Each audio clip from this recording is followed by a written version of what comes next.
when we'd finished last week, you had just crossed the bridge and found the destroyed statue into Ythryn. And there's a lot of hooting and howling, a bit like howler monkey noises, sounds of ice cracking, rubble falling to the ground, and you do see some movement off into the distance. Just to your left, you can see a whole bunch of buildings from where you entered with what looks like magically lit street lamps. That closest building there, the partially destroyed one, Valian has a look and says, there seems to be something poking out of the rubble. And leading you over, there's a bunch of frescoes that seem to be part decorative and part informational. And she says, Scant, what do you make of these? Scant pops up, reads them and says, because of the way Ythryn's structured, they viewed information as art, so that the frescoes, if you give me a minute or two to decipher them, seem to give interesting pieces of information. They're not only decorative but informative, so presumably they'll be scattered without the city, and perhaps this and other items will provide interesting. He says, apprentice mages would graduate from the House of the Arcane and join one of the 8 arcane towers. If you see here, there's a picture of a young man heading towards 8 different towers, and each one is dedicated to a different school of magic. It's fire a school. I'll see. She says, thank you, Scout. It's called Invocation. In effect, there are named buildings and there are generic housing and things like that. If you search the generic housing, there's a chance you'll find a piece of Ythryn lore, but it will take some time to uncover them. I'll give you that one as a freebie. Does it give a direction to the Nefrin Bank? To the Ythryn Bank? Yeah, where they'll have all the magical stuff we can then borrow? No, I don't believe they have a bank. Or if they do, they'll have some kind of central vault. It's probably in the large central tower, as that is the place that has the gigantic force field on it. I don't know what you think, guys, but Ed broke out of the broken tower. Maybe we should have a look to see if there's any means to get inside this saucer section through the hole that the broken tower's probably left. And I think it was over on the east side. Yep. It was on the east side. But if you look at the towers, there's no hole. There's just a gantry that connects the tower to the actual piece. So there's no sort of hole. It's just kind of bolted on there. If you look at the map. But you're welcome to head over to the other side and city and have a look. So you can sort of hang off the side of the gigantic city and have a look, and you just see that it's basically a causeway that's with this weird black rock or metal. It seems to be partially both making up this part of the city. And it's up to you, guys. The building to the left, there seems to be light coming out of that red grate there, and there's a whole bunch of other buildings. The large central spire has an offshoot that lands into those buildings. To your right, you see some kind of stadium with lightning crackling around it, and straight ahead of you is a tower with a large neon magic rune upon it. Or there's the other parts of the city you can see. Is that looks like a little furnace through the window? What's that building there? Straight like to our northwest from where we're standing. You see what on the edge? I see what you mean. Yeah, no, it's just like a light. The whole place is well lit with these magical lights, so there's no like darkness or effects or anything. It just looks to be like a larger building complex, whereas the rest of the buildings in that area seem to be more run to ruin and covered in rubble. Well, should we have a look at that one then? Yeah, why not? It looks very prominent. You head north, picking your way through the streets, and the large building, a portcullis on the front, it sits askew in a 40-foot wide, 30-foot tall archway, serving as the only entrance to this square building. Right, and let's go then. Let's be a bit careful, but let's go that way. You head in, the doors are open, and there's no sign of anyone inside. But under the portcullis, and you look, it looks like there's an entry area and a barred security gate ahead of you, which stands slightly ajar. Further down the corridor, you see it turns and goes around the circumference of the building, the corridor. Once you get past the security area, it appears that there are slits in barred doors set at even intervals around the... So does this look like a prison of some sort then? Well, it certainly could be. Well, prisons are usually designed to keep people in, not out, so that's a good sign. Except the gate's hanging open and the security door's not locked. It's quite a simplistic design. Let's have a search around then. No filing cabinets or anything like that with case notes in. Not on this level. As you head down, you see at regular intervals there's a maze of cell-lined corridors. Looking in a few of the open slits, you see the frozen bodies of several people. But as you descend the stairs to the next level, you see a collapsed gap in the wall. You see what appears to be a 15-foot square infirmary in disarray, with an operating table in the middle of the room. Leather straps extend from one side of the table into the air above its surface and fasten to the other side. The shape suggests something or someone invisible is lashed to the table. Oh, God. They've been doing experiments on these people. That's what the cells are for. I'll say hello to the invisible thing. There's a slight echo, but there's no sound. I said there was something invisible. It breathed on us, if you remember. Yeah, but this is strapped down. And that was like half a mile away in the caves, Andy. Yeah, but maybe there's more than one of them, and maybe another one got out. Very good point. Does it look like the stuff's for like feet?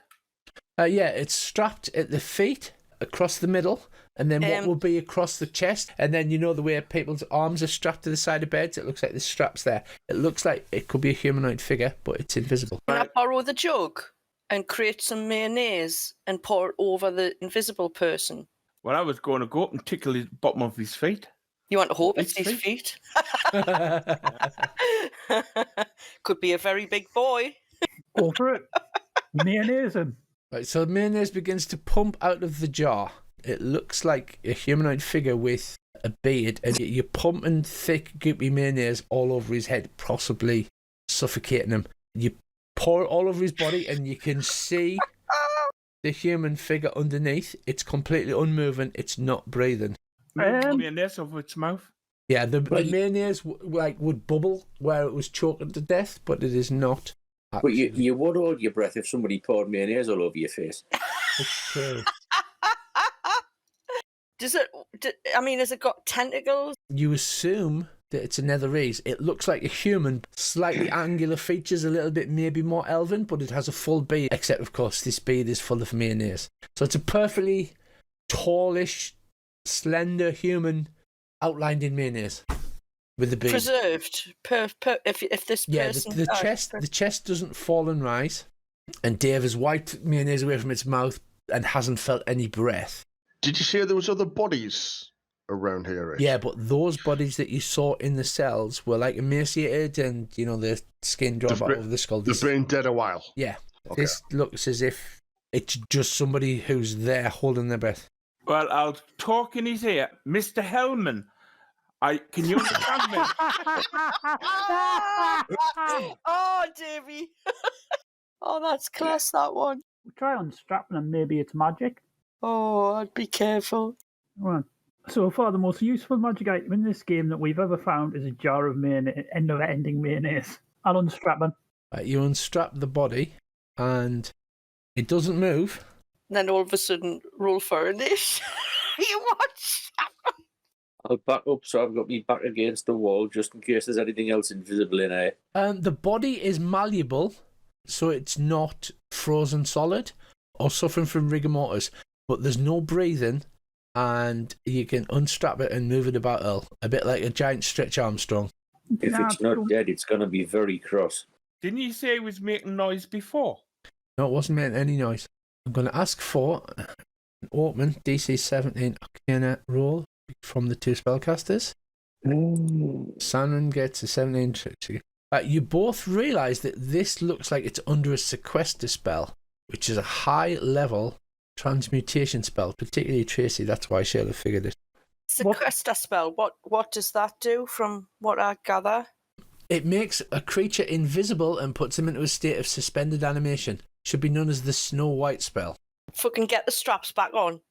Right, I'll strap him back up. Okay. Fucking hell, if that breaks... Wait a minute. We'll let him out and talk to him. Yeah, why is he strapped? Right, well, we should unstrap him and then possibly clean off the mayonnaise, because that might be something to explain. Now, I'm sure you're fine, but we did cover it in holy mayonnaise. No, it wasn't us. If We you feel found any him like discomfort, it's probably due to the 2 gallons of mayonnaise we put on you. But we found him like this. Didn't Snow White had to get woken up by a kiss? How do you switch Not the the sequester original story. spell off? The sequester spell can either have a preconditioned trigger or it's a spell. Can Dispel Magic do it? It certainly can. Well, no, having mayonnaise poured on it isn't one of the conditions. Oh, look, Wouldn't that be freaky? I'll presto him clean first, and then we'll I'll clean him up with prestidigitation while you try to work out how the hell to fix him. I'll Dispel Magic on him. Can we not just ink his bottom of his feet first in case he does a runner, so I can follow him? Good thinking. Ink his feet. All right, why not? It's mad. That sounds just like us.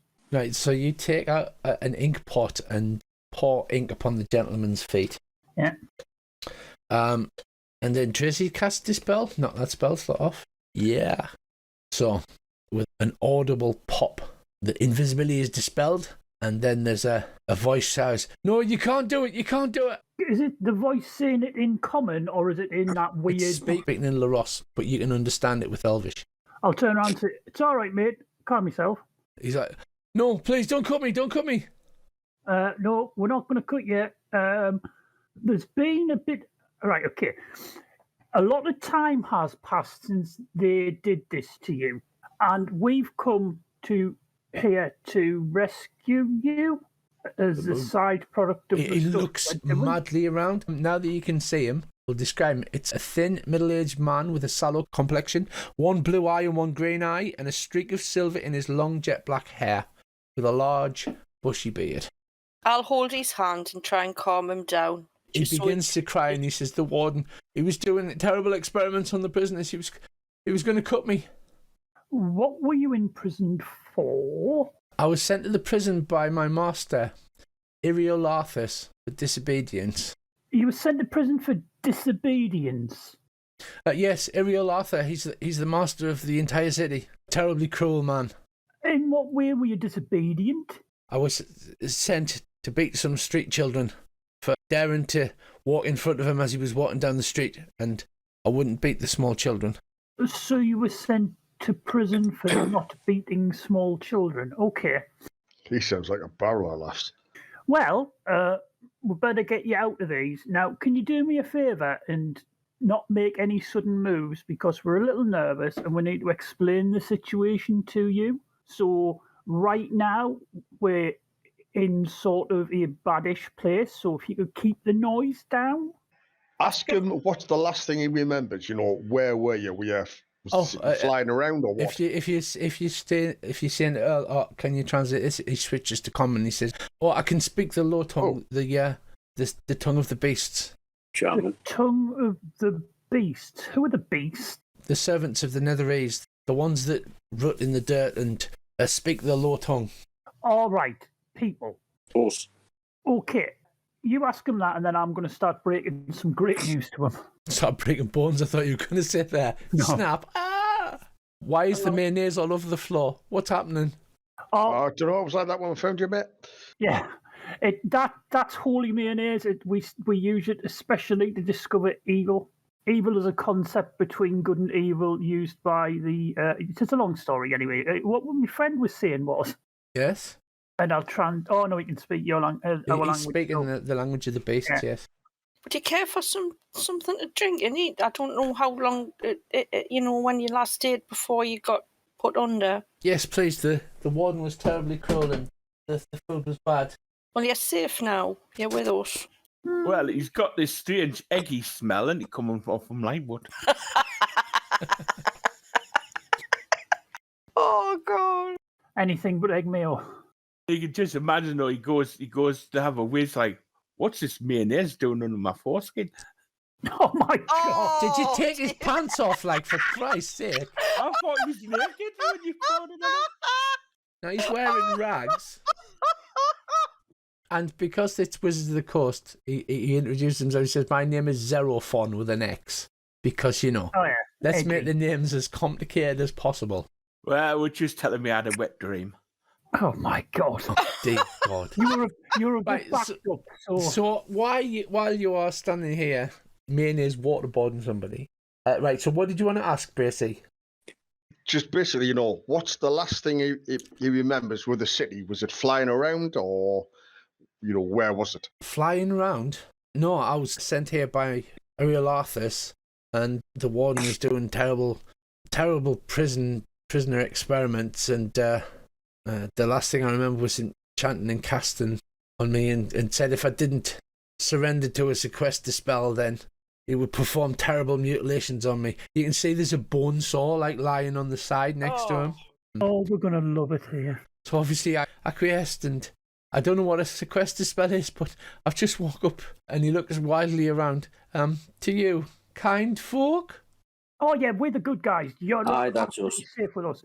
Right, okay. Now, are you ready for a bit of a news download? Because things have changed in the world.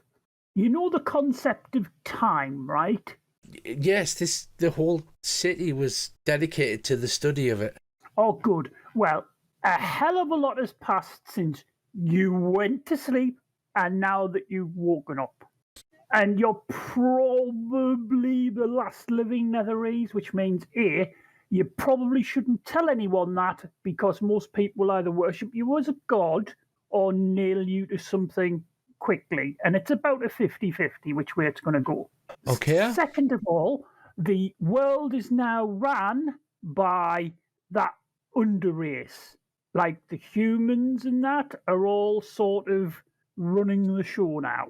Well, they did breed like rabbits, and without the strict population control imposed by the masters, then I could see how that would overrun the entire planet. Yep, that's pretty much what's been going on, and there's gods and stuff like that. It's all there anyway. So, is there some sort of portal in here that people should be very careful about? Not a specific portal. The masters use portals to transport about the city all the time.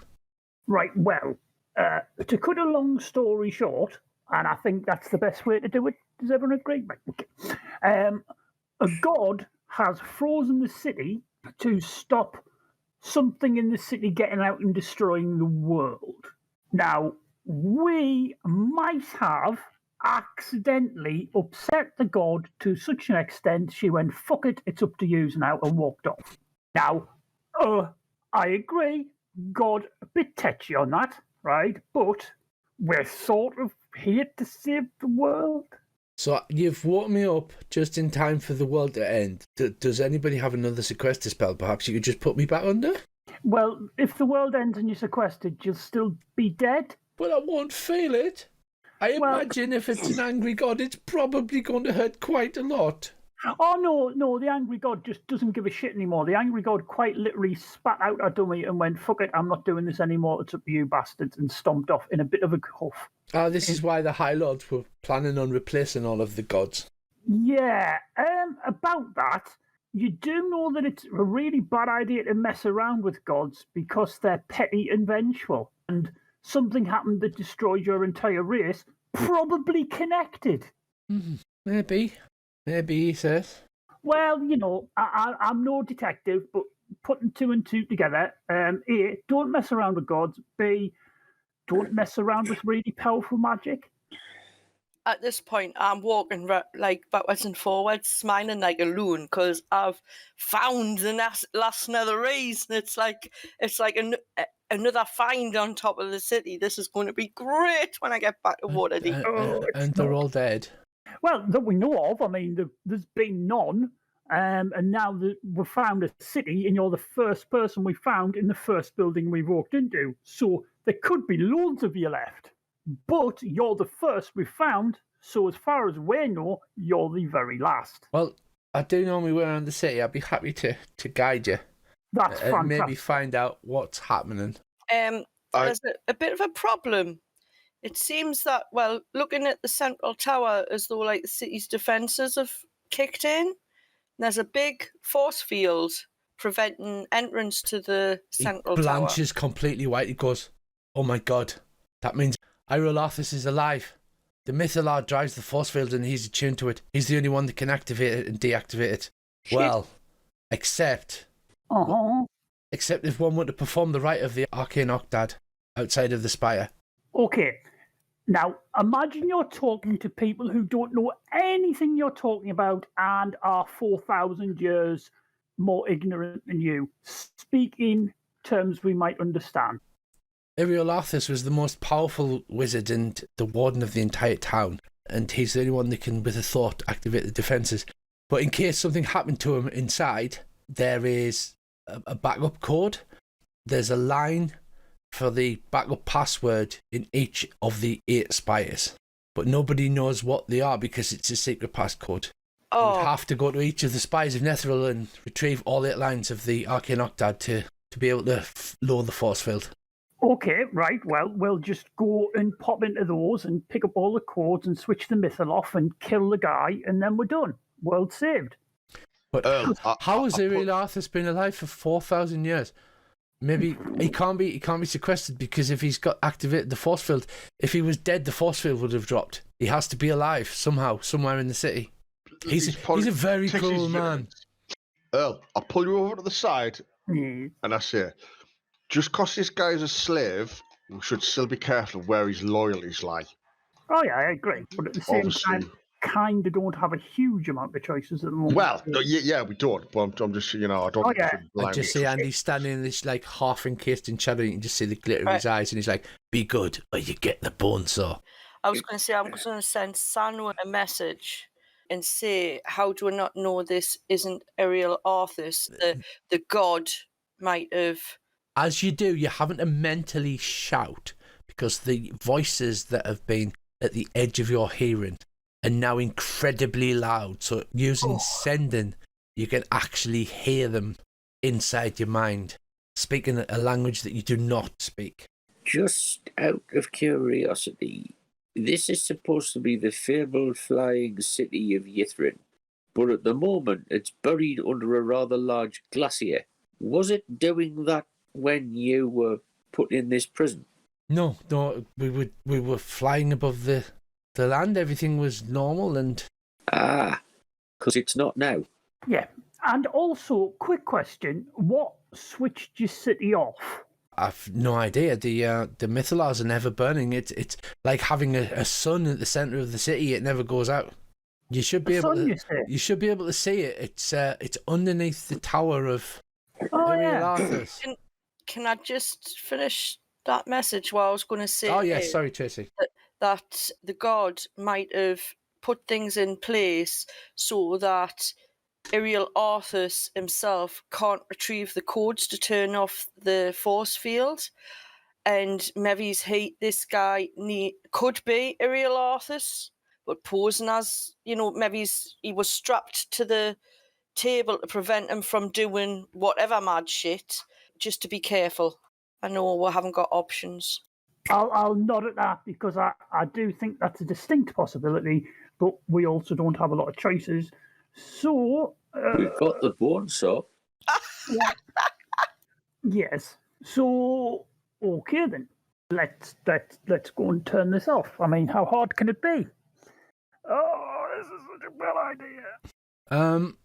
So, Tracy, am I right in understanding that you think Iriel Arthas has to go to the city around the 8 towers? I think he can't maybe pass over a particular threshold, so he's going to get us to retrieve those codes so he can get access to the Mythalar. I think something's went wrong, whether it's Auriel that had anything to do with it or whatever, to prevent him from getting access to the Mythalar.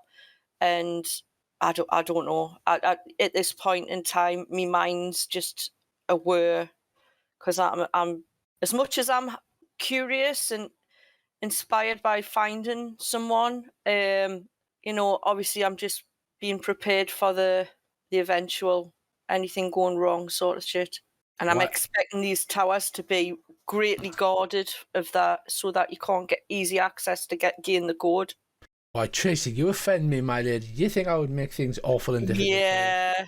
Yeah, I know the little sand pits that Earl and that has players playing in, and you're on the level there. You're your knowledge and imagination's up there as well. As if. Yes, you What's the scare worst me. that can happen? So yeah, we'll be on our guard that we're not accidentally helping the guy who needs the code to use the code to take over the world. He certainly looks harmless enough. I'll let Aisha, Ben, and Corin know me thoughts, just so that they can be a little bit wary. Yes, each of you hears this loud, gothic sort of whispering noise so loud in your head now that it practically hurts. I've got a brilliant plan. Are you ready for it? I'll turn around to the guy and go, "You're not actually the bad guy in disguise, are you?" And then I'll incite him. So this is going to have to be a hidden roll, because if you roll Of course. well... I'm going to be confident in whatever my conclusion is. Right. He seems to be telling the truth as far as you're aware. You get a Absolutely pretty fine, good that. read on him, and his body language says that he's telling the truth when he says, "No, I'm not the bad guy."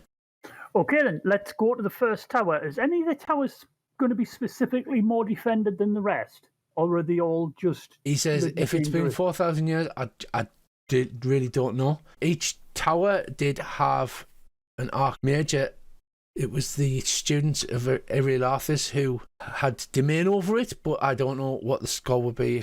If it's true what you're saying, I've got no reason to disbelieve that it's been 4,000 or 5,000 years. I really couldn't tell you. But I can happily point out where Wait until things he are goes and tell you outside. what they are. Oh, I ask him, does the city have a bank? It has a vault in the main tower, protected by the force field. I smile. And we call it a force field here in Yithrin. Right, in that case, let's head and we'll get outside and point us to the first tower. Okay, Well, so while we're wandering along, I shall offer him a smoked curried mammoth sausage. with he mayo. takes it and looks a little intrigued, but then It's what we call mystery meat. shrugs, takes a bite, and says, "It's very good. It's not like anything I've eaten in a very long time." Very You good. see in the prison that there's a bunch of these glyphs, and either him or Scant can't translate them for you. I'll get Scant to do it. Why don't we Wizards get... use human-like constructs called Megan as guards, workers, and valets. These constructs were created using a powerful spell. That would be them one-eyed jubbies, I bet. What one-eyed jobbies, he says. No, they look almost like the beast folk, but they're completely hairless and they're blue or green. How many eyes they got? 2. Ah, not one of them then. I'm getting quite scared now. I'm thinking I should just lock myself in the cell because there's now one-eyed things running around. Not running round, we just wondered whether the people of this city were into statuary, because we found what appeared to be a stone statue of a one-eyed thing, and I'll describe it as best I can. I just wondered if that rings any bells with you. The statue that you saw on the ice bridge had no eyes, and he says that's a tomb tapper. Master had control of plenty of those. When you say plenty, how many are you talking about? Half a dozen? I don't have an accurate count, but at least that many. Oh, okay. Sounds like about half a dozen too many to me. Villian says, well, I mean, technically experimentation is horrible, yada, yada, yada, but at least it was on criminals against the state. You can't say that this man here did anything criminal of the kind. Can't use our morality to judge his morality. That's true. I mean, that might have been perfectly normal back in the day. I mean, I can see it from your side, using common morality, but should we apply today's morality on things that happened 4,000 years ago, or should we apply their morality? Because that was obviously the law at the time. Everyone just turns out and goes, "Shut up, Villian." But did anybody way back then object to the morality of the time? Not for very long, by the sound of it. How many cities like this was there? Was there many other flying cities like this? Yeah, there was a lot. There's a whole empire full of them. Oh. Wonder what could have killed all of them. So I have There no could idea. be- It was all intact when I was a servant of the master. there could be Definitely many of gone these now. cities buried deep within the glacier. Do you think this city, if powered back up, would be able to fly again? I don't know. I've literally been asleep for 4,000 years. You would have to get past the force field, then you would have to attune to the Mythalar. But to do that, you would have to kill Arilathis, because unless he voluntarily give up attunement. And I assure you that my master will not do that in any circumstances. And then once you have attuned to the mythology, you can command the city to fly and things like that. That would be the only way to find out. Can we ask him if he knows how to fix Ed? Yes, at the Tower of Transmutation, where the Magian are constructed, there'll be a repair booth there. It says, cool. and you haven't prestidigitated Ed, so he's still got those drawings all over him. And it's like, is that supposed to be a penis? I think it is. But it's a goblin penis, so it looks a bit like a dog, like a lipstick. I think we should go to the Transmutation Tower because we could need Ed fully operational to deal I with what's agree. ahead. Let's go outside. We're talking as we're moving. Okay, because this is not labelled, Transmutation Tower is this big one. There you go, you should be able to ask see him, that marker, is that correct? Yeah. Oh, yeah. I'd like to ask him if they had, like, shops that sold magic items. Not really. The Lords in Command generally had a lot of magical items, and people like me didn't get to see any of the higher level bartering. All of the Lords were bedecked in them. So, is that where you want to head, Tower of Transmutation? Yeah, Yes, why not? please. He says, okay, that large leg just to the east of us, that is an entrance to the spire, but you can see the force field surrounds that as well. And as you walk across here, it says this is the Chain Lightning Stadium. It's a popular game from our time. Oh, yeah. It's a peak Sanwin's interest. Is there a fireball stadium? Sadly not, no. We're walking past the bottom of the Tower of Abjuration now. And sure you want to go to Transmutation first? Should we just knock Abjuration out while we're here? Can do, suppose. Yeah, let's do Abjuration while we're here. Okay.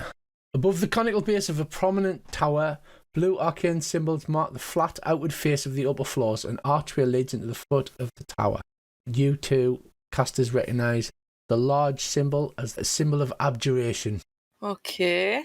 So, inside that doorway you can see there's a large spiral staircase that goes round and leads up into the upper floors. Everything is covered in lovely natural light. I think we need to be very careful of magical traps, especially in the Tower of Abjuration. Yeah, ask him if these buildings had any defences or were they just like open. They will have defences. I wasn't permitted to go in them. Thing is, if I cast Detect Magic, it'll just all flipping hum, probably, so I'll not be able to... Oh, yeah. Yeah, so it seems a Like bit... the floor will be magic, the Yeah. air will be magic. You could almost, like, even Dave can detect magic around this place. Sanwin, I don't presume you have any means of detecting traps manually. Yeah, Without- normally walks into them. Yeah, Yeah, I on do. your cell phone. Lenses, are you familiar? No. Okay, it's going to be slow then. Well, yeah. Slow do. I'll start looking for traps and slowly working my way in. Okay, so the tower is basically a spiral staircase, and every so often there'll be small rooms that come off the side. Xenophon says you can search the rooms, but if there is a line for the Arcane Octad, it will be at the top of the tower. What do you do? Do you want to start search all the way up the stairs? Yeah, we're going to search all the way up. And then you're going in all of the rooms. Yes. I ask him, is there any way is there any other entrances on the near the top of the tower, balconies, stuff like that? It doesn't look like it. Oh, that's a shame, because Tracy could have just spider climbed up the side, got the can thing, fly? pulled you back down. I'm sure flying around here is going to have no negative effects whatsoever, isn't that right, Al? Mm, You got a fly familiar, ain't you? mm-hmm. Could set it up to have a mooch around the top of the tower. She doesn't want us to kill it. You head up. You look in through several of the side rooms, and there's such like practice rooms, bedrooms, that kind of thing. All seem long abandoned. Do you want to carefully search them as you go up? Yeah. Each one will take some time. I think time has stood still here for so long, so I don't think it's going to be a thing. Yes, that time makes absolutely no difference, Tracy. You will be fine. Yep. Gnomes live for how long? So I've got a long time yet. You require a world to be alive, or no? Who needs a world when you've got a flying city? Right, so as On the you world. search, the first thing you find is a bunch of those frescoes. You can get either Xerophon or Scant to translate. Scant, please. Scant goes through several of the rooms and reads it around the room. And it says, in times of trouble, the wizards raised a force field around the enclave's central spire. You can see here the wizard representation because he's got a staff with a knob on the end and the tower in the distance. Around the central enclave, through which only they could pass, thanks to the skill of High Abjurer Taruth, whoever that might be, the force field could survive millennia. You find a bunch of tattered books, too damaged to read, and the whole place is covered in dust. What I need, Salmon, is anybody else searching? Well, I assume you're all I'll give searching, him a hand. Yeah. so I'll give you help. advantage on it all. Thank you. As you investigate it, you do not find anything as you head up the stairs. Eventually, you come to the top. At the top of the stairs is a small room with a decorated stone double door. It's going to get incredibly cramped. Okay, so you arrive in a beautifully light blue lit area with a double stone door in front of you.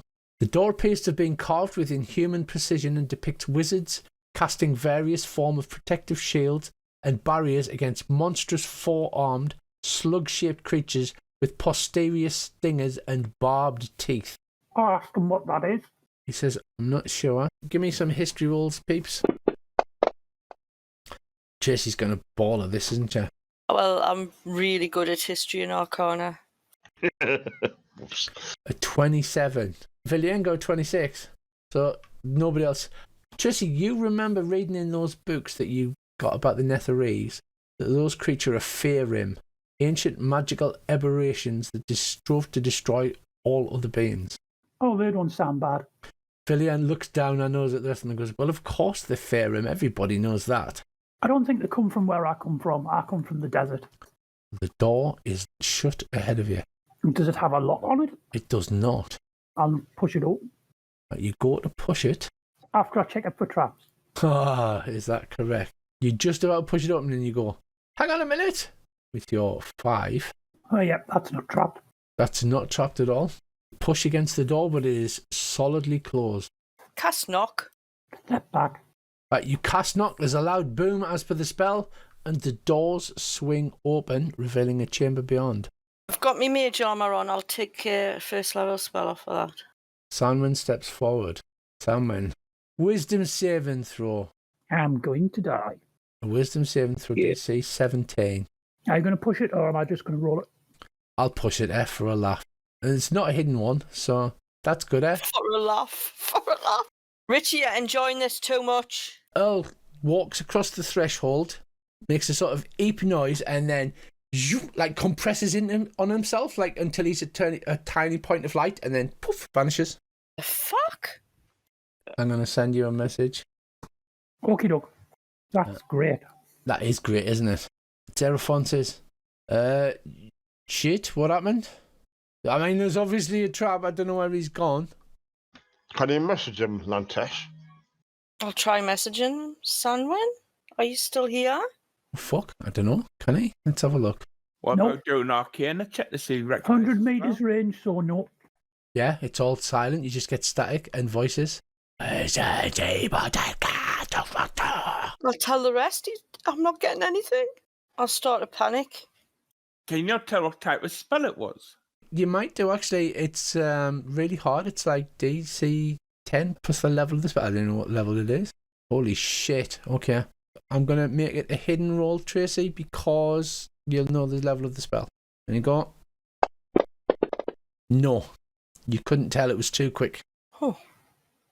Well, there's no bits on the floor, so I don't think it was disintegrated. I'll get a coin and I'll flip it to where he was standing. Tink! The coin just tinkles onto the floor, but inside, beyond the door, is a large room dominated by a lavish upward leaning staircase. Columns flank either side of the room. Although the right one has fallen, 5 well-armoured, greenish, bluish-skinned humanoid figures stand at attention at the base of the stairs. Oh, God. That was a defensive. And you can guarantee the next person that goes in there animates them 6, whatever they are. Is there any markings on the walls or around the doorway, or like arcane sigils or lettering or anything? There's sigils and arcane stuff all around. Zerferon says those are Deimos Megan. They are the simplest kind and they're just like fighter types. How tough are they? A lot tougher than me. You got somebody who can fireball them, right? They'll be set to a guard. Hello? Says to the door, do I have authorization to pass? And they just stand there silently. Don't suppose Lantesh could manage to sort of get herself into a position where she could line them all up and put a lightning bolt through them, could she? That would be... Guys, if you could just form an orderly line just directly in front of this door for me. They stand there impassively looking at you. Because it looks like if you stood kind of half a square forward than me, it would be a diagonal line, but you should be able to get all three of them, that I can see. That's if I can hit with me one good eye. I'm just wondering if it's worth pulling back to a place where they can only get us one at a time. Somebody come back up here and kite them. Somebody runs up, activates them, then runs like hell back to us. I'm just wondering if that was a teleport trap of some kind.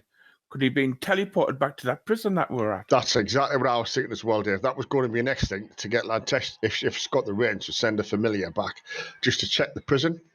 Because I reckon that they wouldn't kill them. They'd want to punish them for transgression or something.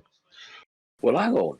The only thing we'd lose by going to check out that theory would be time. Because these, whatever they are, don't seem to be activated or moving or anything. So presumably they'd still be there when we got back. Are you any good at jumping, Andy? Let me have a look. Jumping. Not terribly brilliant, I don't think. Ah, right. Because all I was thinking was, we could quote the bottom of the stairs in mayonnaise, and when it comes charging down after you, it's going to go completely arse over tit. Well, if that goes off athletics, I'm better at it than I thought I was. Tracy, how far can you send your familiar and keep it under command? Just checking. Because I guess the question is, do we want to press on, or do we want to try and find Sanwin? You can send it any distance, but it can't communicate with you after 100 feet. So once it gets 100 feet away, you can say fly over that tower. You could still tell it to go different places until it gets 101 feet, and then you can't communicate with it anymore. Right, I'll tell it to go and check out the prison to see if it can see Sanwin, and then come back and let us know. Okie dokie, Lantesh. Not a problem. Off it flies. Well, I can cast a spell at one of them, see if it triggers them if you just want to get ready to run. Oh, I didn't roll for Valiant. She's a caster, she might know. I'll make hers an open roll, but I won't give it difficulty, okay? So you can see what she rolled. She says that was a imprisonment spell. Level 9 magic, very bad mojo. He's likely trapped in the tower somewhere, he has to be. It would have quite a short range. His spirit will have been put into a vessel somewhere. I say we'll go back and check the rooms. So he's most likely going to be in this tower that we're in. It could be a gem or anything. It could be one of those bloody guardian things. Yeah. If it's hasn't he been trapped in a gem before? Yep. Yeah. Did we, we looked through the rooms and we searched the rooms coming up. Did we spot anything like a gem? We rolled a search and you didn't find anything that was... Be the top room, won't he? I was going to say, you just want me to burn this spell slot, don't you, Rich? I don't know what you're talking about. Well, I've got locate creature. Yeah, well, I would hang on to that for the minute. We know he's in here somewhere. Or at least... If he was upstairs, surely would be still within range of a message spell. Well, but we don't know how tall this tower is. It could be like the TARDIS. All I can say is a bit of this room beyond the doors. Am I right in thinking there's another staircase in there? There is, yes. Right. On the other side of those Deimos, Megan. And how many of them are there? Because I can only see 3 of them. I can see 5. Yeah, there's 5 of them. Shit, I can't see any. Right, well, hang on. See if we can work this out, in case I can do anything. The 3 I can see, if you go from the bottom right-hand corner of Ed's token and go 3 squares to the east, that's where the first one is. The next one I can see is diagonally 1 square, sort of southeast, and then there's one directly east of that. So where's the other 2? There's one above the one that you first saw, and diagonally east is another one. I can probably, with a bit of luck, at least damage 4 of the 5 of them. Heliothorns? Something like that. And I could do it from here without having to go in the room. I mean, I would be quite happy to go in the room, but if the same thing happens to me as happens to Earl, you've lost some of your long-range firepower. But if you want me to go in, I shall try. I'll do it. No, certainly not. Do need to focus on getting Earl back, but it. Thing is, Aisha, if he sets them off and they come and attack, I'm going to need to be in that doorway to help fight them off. Well, my plan was, right, Aye. we go right down the bottom of the tower, apart from one of us. We smear the very top in mayonnaise, right? Now, this is going to sound daft, but listen, right? And the last couple of 3 or 4 steps right at the very bottom in mayonnaise. Somebody sticks basically the foot through, sets them off, then runs down. They're going to chase after them. Hopefully they're not going to be living. They're just going to come to life.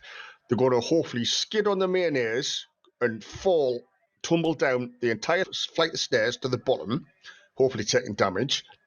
And then if any of them do make it, they'll hopefully slip on the last couple of stairs, which are covered in mayonnaise as well. And then we can take them one at a time. But still, why don't we pour grease instead of mayonnaise, as per the grease spell? I'm just trying to save spell slots, that's all. No, create a jug of grease instead of mayonnaise. Right. Oh, well, that'll do. Sorry, yeah, that'll do. Because that would be more slippy than that. I'm afraid not. You can only decide one liquid, like between dawns. So you've got mayonnaise for the day. Oh, fuck. Right, okay. Read your magic items, people.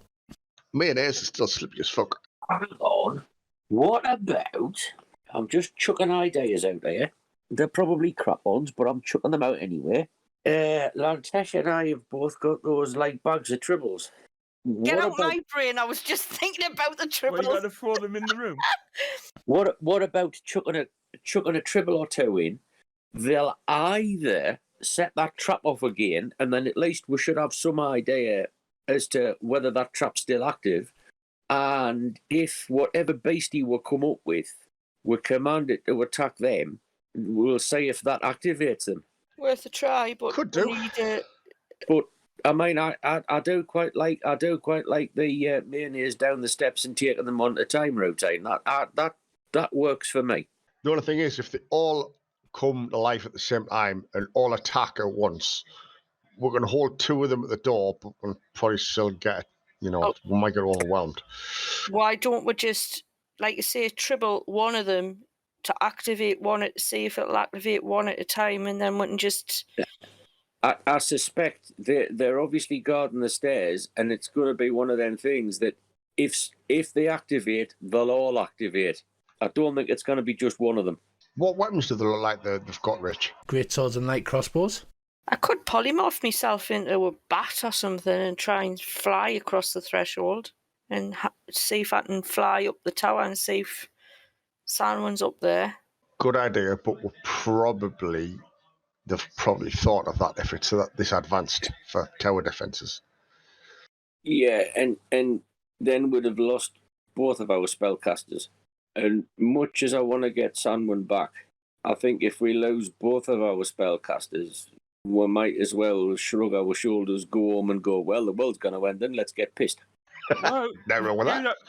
Do that mayonnaise thing, just, use the 2 casters waiting to last, throw the tribbles in, then run for it. Yeah, that could work. Seraphon says they are reasonably intelligent.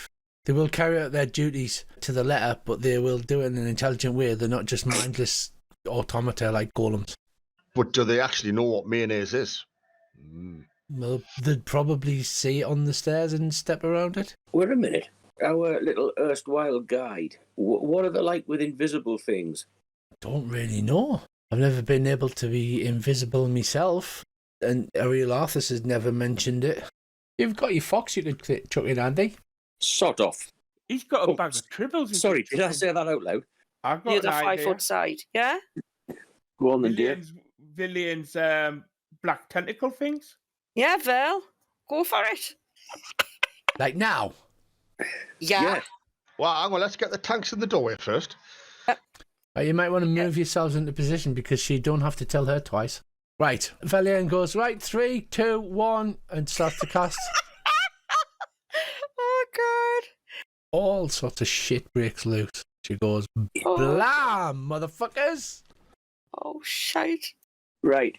If she's doing that, I might as well fire my Hail of Thorns at the same time. All right. First up, surprisingly, is Lantesh. Was there any way I can just pull out a tribble and get her to go and attack one of them things since... Wherever you can target, you can throw the tribble within 20 feet. And you get a giant badger. Awesome. Badger. Badger. Oh no, a Megan. Just get her to attack one of the ones that's nearest. Is that where you want it, yeah? Yeah. So you've thrown it just in front of the door. It doesn't vanish like Earl does. You feel the build-up of magical energy, but it seems to go...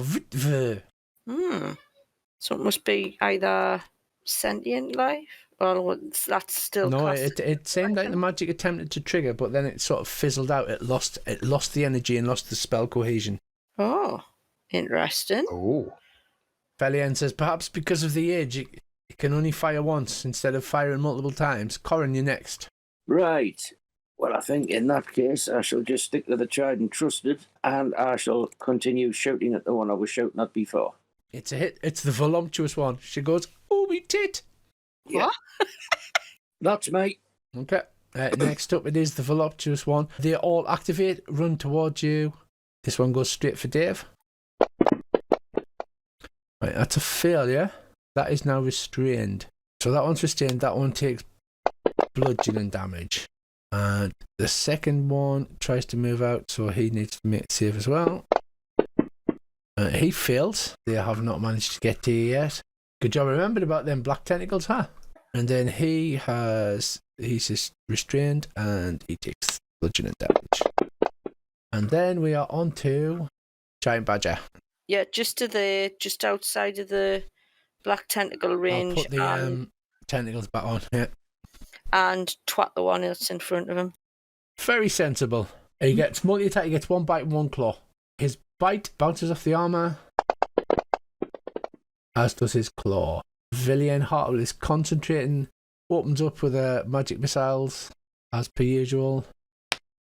On the injured one, 1, 2, 3 missiles from our wand, saving the old spell slots. Next we have Deimos Megan. He is not restrained. He will move forward and he will actually attack you, Dave. Swinging his greatsword at you, Dave. Ooh, double 20 crits, nasty. 1 hit with a critical hit and 1 misses. Ben, it is your turn. To rage, I would too, I'd be bloody furious. and I'll go give him a couple of double chops with my axe. That'll do. Okay. Chop it. 2 swift chops with your axe. Or was that 1. just the first one? The first one dies on the floor. As you cut into him, Dave, you see a silver liquid comes pouring out of the wound. You don't feel it bite into bone, it's just general resistance, as if you're cutting through like clay or whatever. Tracy, to you, it looks like mercury. Oh. And then, what do you want to do, Dave? I'm going to take a chance, and I'm going to move into the room. If you go further than the badger, you'll run into the tentacles. Can I miss the tentacle by just going underneath the badger? Yeah.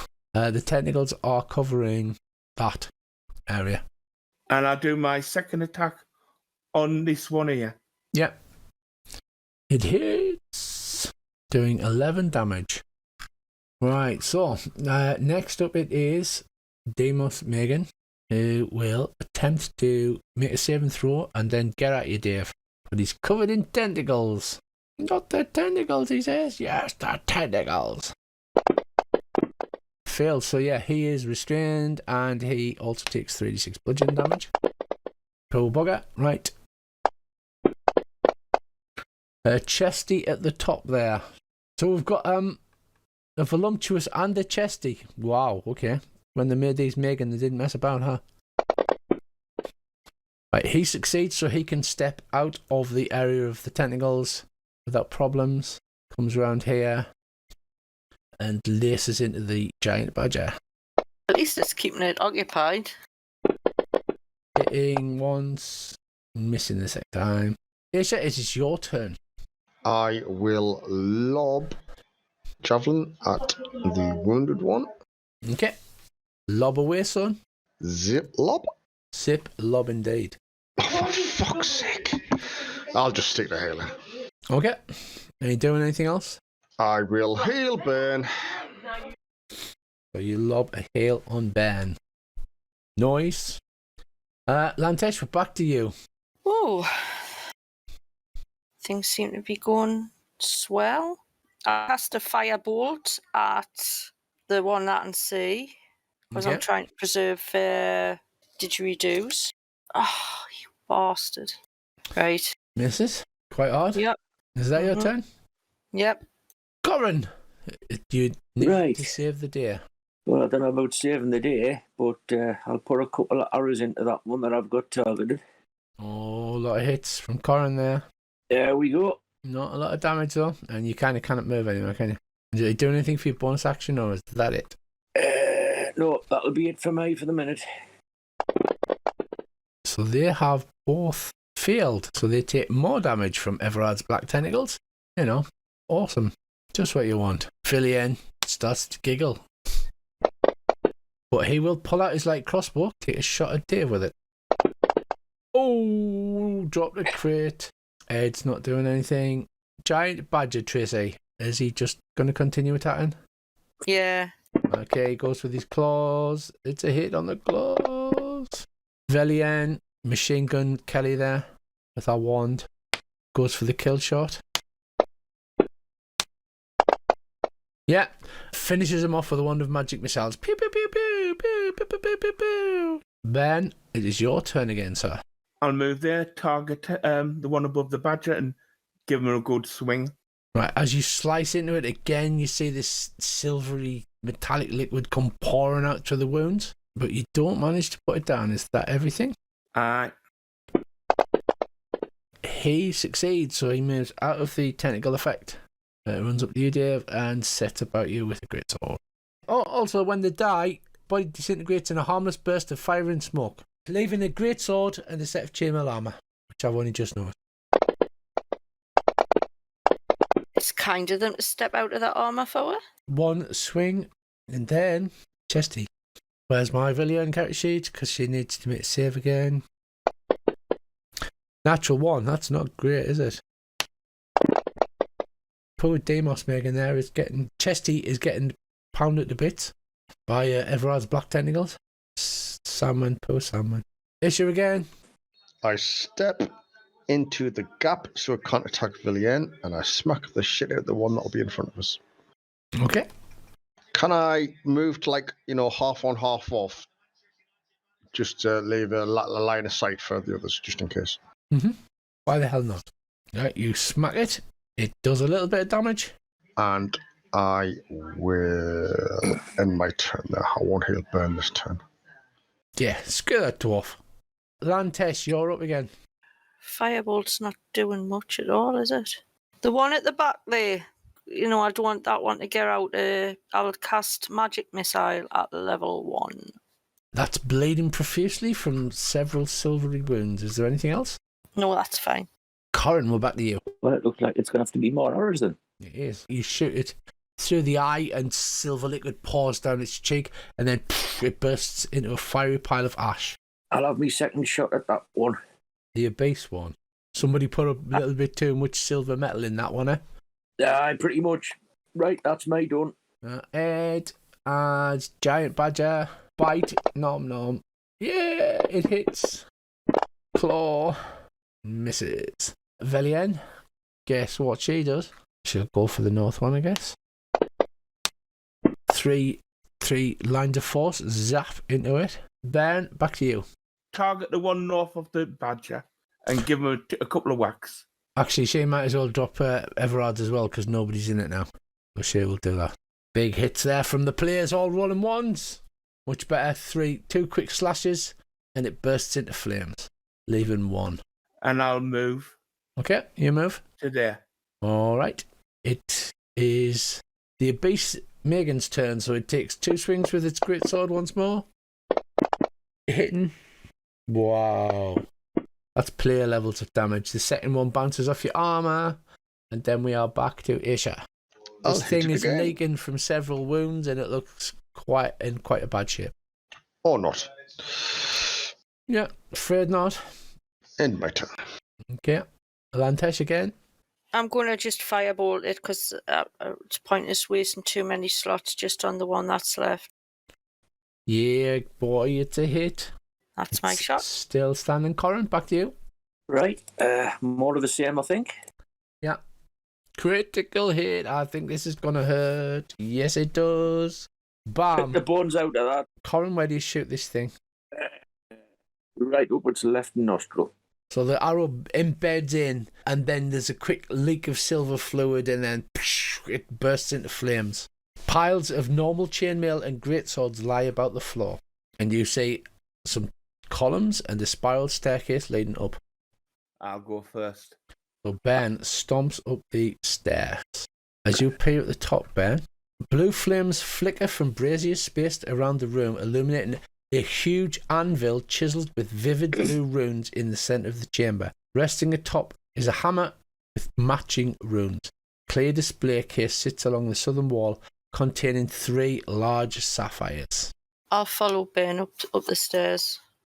Well, I'm right behind him. I want to skirt well away from that anvil and go and have a look at those sapphires.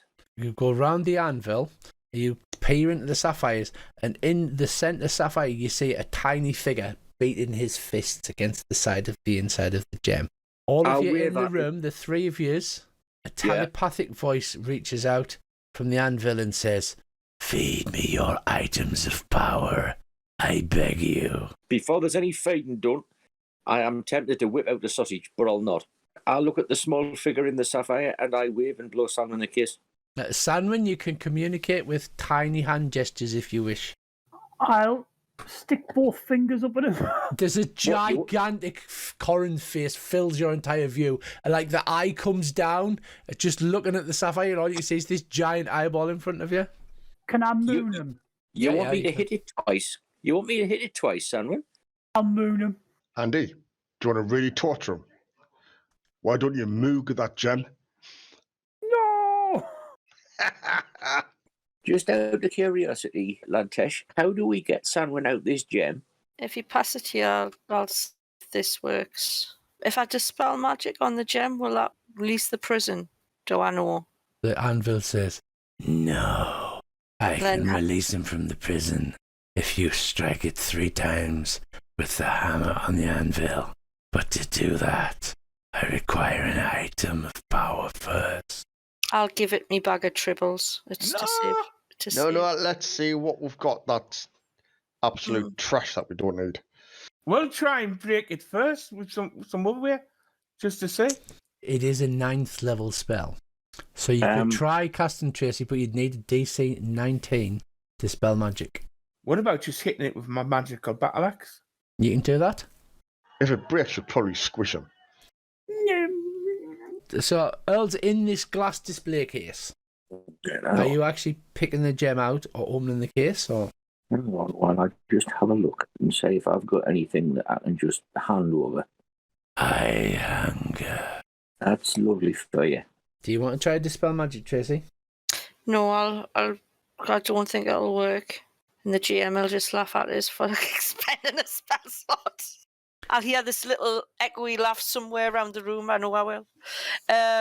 No, I'll hang fire because if this doesn't work, then the smashing of the thing doesn't work, then I will try it. Can I have an Arcana check to see what this anvil is? Has it got markings on it and stuff? It's covered in runes. Of course you can have an Arcana check. I wonder if I take an item, a crap one, bless it, do you think that'd work? It says in your head, "Don't be stupid. Who do you think you're talking to here? Some kind of unintelligent creature?" Not really. With your 26 Arcana? I want to know if there's any runes pertaining to the releasing of a subject from an imprisonment like this. Yes, normally it's very hard to break an imprisonment spell. You couldn't do it by hitting it with a normal weapon. It's possible to dispel, but very difficult. And you have to remember that these are netherese spells. They may or may not work the same way that normal spells work. One thing you do recall is that Dazan cast a simulacrum, which a normal simulacrum creates one. Then this netherese version he cast created multiple simulacrums at the same time. So things may not work as you remember them. I'm going to talk to this anvil. So, what's your name? I am the Anvil of Disjunction. Hmm. And who created you? I will tell you no more information until I have an item of power. Aye. But, I mean, you know, if we're going to feed you, you're obviously hungry. You're really, really hungry. Just answer us this one question. Smashing the gem won't harm him in any shape or form, will it? No, I am designed to destroy enchantment. It will restore your friend to his previous state. Right, I'll turn around to the group and say, have we got an item of magic? Because if not, then I'm willing to sacrifice an item. And don't give me that potion crap. You're not getting the potion crap. Behave. I'm talking to me friends. Right. Sorry, I'm listening in. I'm kind of telepathic. Right. That chick with the eye patch, she's got some crazy shit in her head. Look at Valiant. Oh, honestly. Right. Okay, I'm going to give up me bag of tribbles for it. Okay. And say, will this suffice? Yes, that looks delicious. Right, okay. And pick up the hammer and... Is there anything else before you smash the hammer? No. I don't... Everybody's frantically searching, going, what can I fucking do? I thought I'm quite happy to lose that to save my friend. I'm happy to give up my pearl of power. No, keep that. And is that why you came here? No, but yeah, inside our head, you should know why we've came here. So I'm going to smash the gem. I really need to get Sanwin out. I'm a bit frantic about leaving him trapped in there any longer. Oh, I've got a blown up picture for you, look. Wouldn't the gem itself count as a magical item? You'd think that, but not really. Right, strike the bag 3 times. Right, you bring the hammer down on the bag the first time. There's a loud crashing noise that vibrates the walls upon the first strike. Sparks shoot from the hammer as it meets the anvil. Nice, says the Anvil of Destruction. And again. The second time you raise it and the lightning strike comes down from the ceiling, the head of the hammer illuminates. You bring it down and sparks and lightning shoot out around the room. Says the anvil. And a third time. Right, as you bring it down a third time, there's an enormous boom noise, a bright white light that blinds all of you, and your precious bag of tricks is turned to dust in front of you. I don't mind as long as I get Says the Anvil of Disjunction. Very well. You have earned my cooperation. Please place the gem upon me. Strike it 3 times. Right, do it. Right, once, twice, thrice. The order is repeated. The booming noise, the lightning, the bright white, everybody shielding their eyes as you now know what to expect. And with a shattering, tinkling noise, the gem shatters. And Sanwin appears sat upon the Anvil of Disjunction. Oh, I was carrying there, actually. You should install hammocks. I'll hug him. You're back. Yeah. I'm glad to see you. I'm glad you're back. I'm glad to be back. I'll turn around the anvil and hop off and go, sorry about that. Don't worry about it. As long as you're wearing underpants, I'm cool with it. So you exist to destroy magic, is that right? I do. Huh. Right, How would you like to help destroy a Mythalor? Can we pocket the other sapphires? Oh, yeah. Right, snuffled. Yeah, delicious. I haven't eaten in such a long time. Can you tell her a little bit about code that we're after? The Arcane Octad. Of course, I have been entrusted with the first line. If you give it to us, we'll destroy the magic of the Mythor with it. Oh, you don't want to destroy the Mythalor? That's the power of a sun. Even I couldn't do that. Really? I bet you could. The first line in the right of the Arcane Octad reads thusly. First, shield thy heart with a wand from the nether oak. Ah, interesting. Any other exits in this room, Alcedo? No, this is my domain now.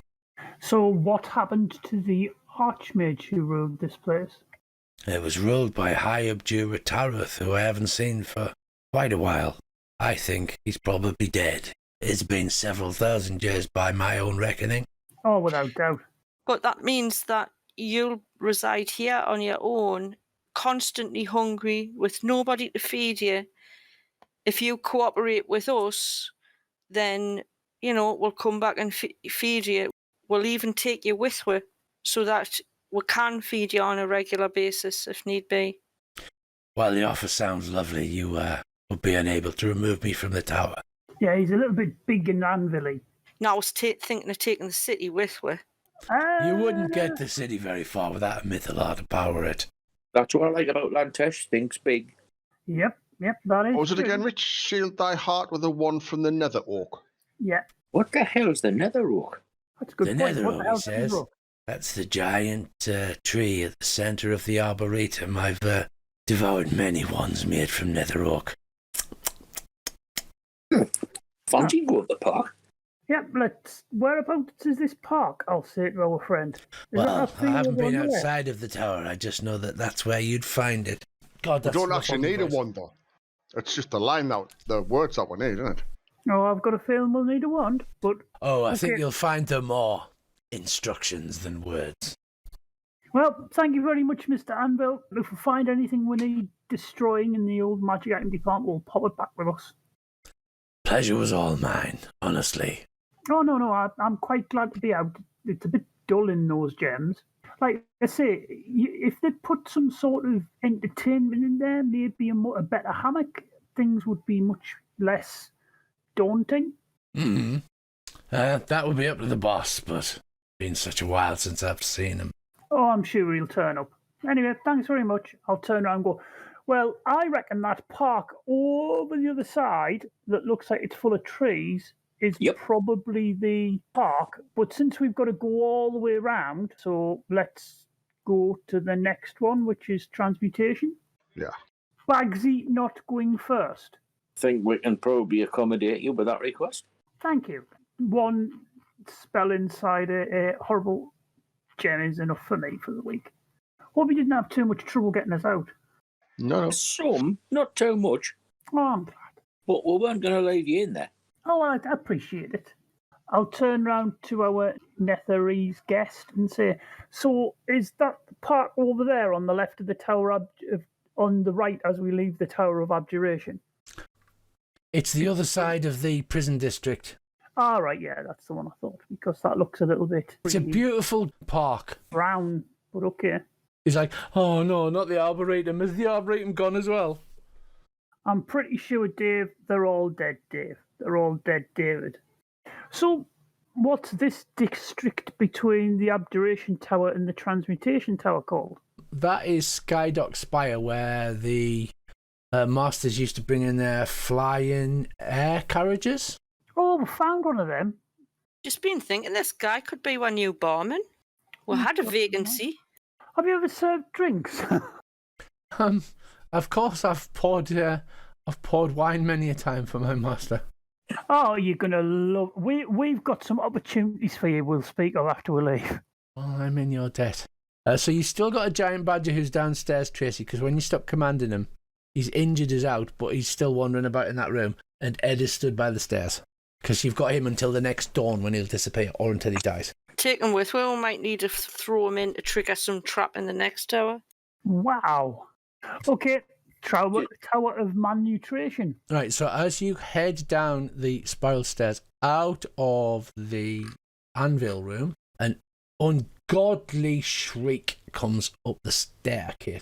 You can hear the sound of something bending the metal, Lovely. and Seraphon blanches white and goes, "Oh Jesus, that's the cry of a tomb tapper. The noise of the anvil, it must have attracted them. If there's large explosions or vibrations, they send them out." And coming up the stairs is the most horrifying sight you've ever seen. Like the statue you saw upon the icy bridge, except this one is not petrified and cut. A 21 feet tall humanoid tearing its way through the staircase and Lovely. Can we shut them doors? appearing next to Ed only have a second to act. Ed is standing at the top of the stairs. What do you do? I'll shout at it. Standing its way. Bernie. I'm moving and burning. I'm moving and shouting. I turn and go, they're not immune to magic, are they? Quite a lot of it. Lightning bolt. I'll move into position. Fails its saving throw. Feel good. You blast it with lightning. It does not do as much damage as you thought it might. Are you moving as well? Yeah, I'll move one step back diagonally Okay. to there, just so that I'm not in front of Corin or the other, so they can get in. Yep, that's my go. Okay. Corin. Moving, then shouting. It lets out an unearthly scream out of that enormous stomach filled with shark-like teeth. It can please itself. Bonus action first. I shall put Toss's mark upon the beastie. There you go. Consider yourself tossed on, mate. Dave's going to love me. I'm another one. Bollocks. Bounces off armor. Right, and then I'm going to move. You got to run out the way. Okay. Sanwen. I will target Ed and Ben, and I will twin spell haste them. Okay. There you go, boys. Have some extra, and I will move back to where I said. In fact, I will move further than I said. I'm going to move a little bit more up behind Corin. Okay. Fuck them up while you can. Ben, it is your turn. You have got all of the hastes, I believe. Move to there. I'll reread. I shall do a distracting strike on it. So I'll do an attack. Okay, so you slash at it 3 times. It seems to be barely wounded. Valien goes, I don't know what the bloody hell that thing is, but I do not like it. For once, I agree with her. It raises its massive sledgehammer, Dave. And hits Ed. Oh, poor Ed. It was going to attack Ed, but you've run over and hit it. It's going to target you. The air around the hammer crackles and pulses with like an invisible force, and it swings. Rolling a 25. You take 20 damage from the first swing, and then it swings it round. The mouth roaring, saliva spits all over you. Right, so this wave of force slams into you, almost knocking you off your feet. The second blow comes down and knocks your shield to one side, but it impacts the blow. It's Ed's turn, Tracy. Twat him. Ed's also hasted. He hits. Oh, missed. Misses. But that wasn't bad. Nearly max damage with 1 hit. Isha, it is your turn. Right. I'm going to move up the doorway Yours. to there.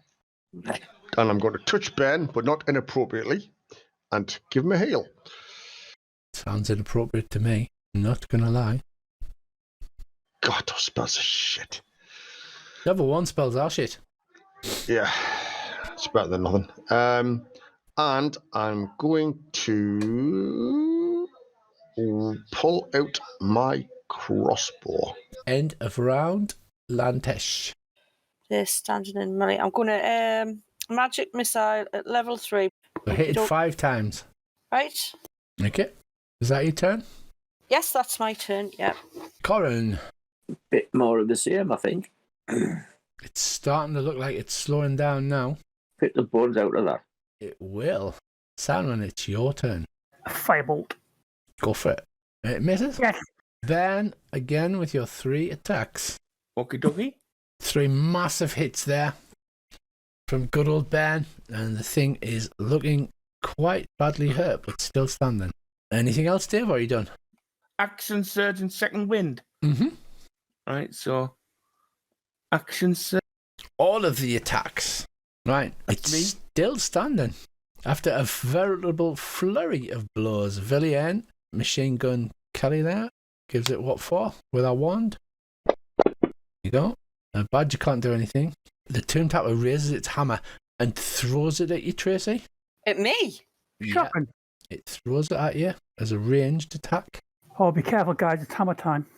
And then it looks like it's going to grab Ben in both hands and drag him towards its gaping maw, which sounds terrifying. As it I know that actually feeling in the is. Blanford. Right, sledgehammer thrown Tracy. That's So- who it reminds Only rolls Wow. a 25 because it didn't crit. Right, it strikes you for 26 damage. Wow. And then the hammer starts to fly back towards it, but it reaches out for Ben with its 2 clawed hands. It's Ed's turn. Oh, I bet Ed's a bit pissed. Again? Ed gets 2 attacks as he pummels on the creature, bounces off the armor. Yes! Yes! Well done, Ed. Oh, big dice, Tracy. Right. That'll He do. smashes it upside what will be its head, and with a loud wail, the creature dies. And then, horrifyingly, you see it start to petrify as stone creeps up its body halfway through the floor, blocking your exit from the tower. Turns into a giant block of stone blocking the staircase. Oh, fuck. You've beaten it, though. We'll get Yeah. the warhammers out and break it down. Yeah, it's going to take you maybe at 10 least seconds. a good hour or so to break it down into chunks. I'm just wondering whether one charge from the ram ring, because that'll break inanimate objects and it's not alive now. Do you want to try I'll it? stop hasting people That means they are exhausted, aren't they, Earl? for 1 round. Is that all? Bah. Yeah, it's not. Right, knock your charge off, Dave. All right. Right, with one solid overhand punch, Dave brings his fist down. A giant ram's head comes out of his fist, like some kind of crazy anime. With a smash, it shatters the statue, which plunges down the staircase and crashes on the floor, leaving the way free. Brilliant. Good thinking there, Ben. Well, says Villian. 1 down, 7 to go, eh? Yep, I thought it'd be more difficult than it is. You exit out onto the street. You have been an hour. I get roll some dice. Seraphon says, those things are normally attracted by large sources of magic. So basically, I've got a feeling we're going to be fighting another 7 of these to the transmutation tower then. Perhaps. So what path are you heading? Straight across the sky dot quarter? Yeah, towards the tower of transmutation. I'll turn around and go, what's that domed building over there? Like in the sky dock spire area? That's the museum. There were what? The museum. What do they keep in the museum? Old stuff. Let's go look in the museum. Yes, but if there's old stuff there, old magic, won't that have attract them tomb type of things? I don't know, but it's a museum. No, this whole city's massively your friend pops his head into your field of vision and he's going, I'd really like to visit the Arboretum. It's probably quite fascinating. We'll probably see species we haven't seen for thousands of years. It's going to be absolutely amazing. Oh, we'll take samples too. Definitely going there. But it's probably going to be near the end of the trip because, let's face it, we have to survive for the information to be any use to anyone. Does seem quite dangerous here. Can't lie, definitely a bit. Kind of hoping the gods are going to help us with this one a little bit, but not a lot of faith on that, to be honest. Let's head to the museum. You can learn a lot about stuff from museums. Yeah, fine. You all want to take a tour to the museum? Yeah. Yeah, can do. Not let the sun They bodies might up. have a botanical display. Might be books. Yeah, Oh, we there should could- avoid the There museum. could be anything in the museum, couldn't there? Yep, I head into the museum. Very well. So, you head to the museum. As you approach the outside, howler monkey kind of noise seems to get louder, but a palatial hexagonal building rises before you, crowned with glittering domed roof. A double door on one side stands slightly ajar. Oh, let's go in then. So you carefully head inside the museum, and the foyer is like any large museum that you might see, where there's several pillars and plinths about, a great set of double stairs leading up to the upper level. Is there a gift shop? Yeah, there is a gift shop, but it sadly seems to stand empty. So Do you have there's- to exit through it? you do, yeah, you have to go out through the gift shop. It's the law. Well, let's have a look around. Is there any sort of guides? I don't Yeah, see I- why not. I don't suppose there's an ancient magical weapons wing, is there? As you are looking about on the bottom floor, you notice that all of the art objects, it appears to be like statues, busts, that kind of thing, have fallen from their plinths and lie in broken shards across the floor. Centuries of exposure have ruined all of the paintings that hang on the walls. Tracy, you notice movement coming from upstairs. There's a sort of hooting noise, and you look straight up into the large, bright green eye of one of those creatures. It seems to howl at you, and Guys! then you see 3 more appear from behind pillars, and then more and more. And Tracy shouts a warning as they run towards you to attack. This is what you see as the hooting and the whining of the weird monsters. This is the entry hall of the museum. You are at the bottom. Tracy is not surprised, so she shouts warning and everybody rolls initiative, because that's a thing now. Yep. Sorry, Rich. Yep, that is a thing I truly hate. But I'm quite an alert little gnome. Didn't roll for those two. Tracy is not first. You see, the way I figured it, if I go first and hit a mob, then I'm lining it up for Corin to get his Colossal Slayer on it. Bounding down the stairs, the first creature bounds towards you at incredible speed. And then Fucking hell, it can run. We have another one. Flipping thingies, getting our tentacles out. Tentacles out for the lads. Ben, you're off first for the party as these creatures bound towards you with their like I said, they're clawed and spiked and they've got tough carapaces, but the main thing about them is this one gigantic green glowing eye. The thing I like to know, can they get up the middle part or is it like stairs only? Well, they're bounding towards you like using both their forearms and their legs. You can't get up the middle part, but they may be able to bound up it. Well, I'll go to where I am there and get ready. A sculpted creature goes next. Let's have a look. It bounds towards you, Dave, and it glares at you with that eye. You feel yourself wither under the gaze. You succeed. Nothing happens, but you can feel yourself withering and wilting under the glare. It's Ed's turn. Yeah, I'll tell it to attack that one straight ahead. Ed slashes out with his big meaty forearms.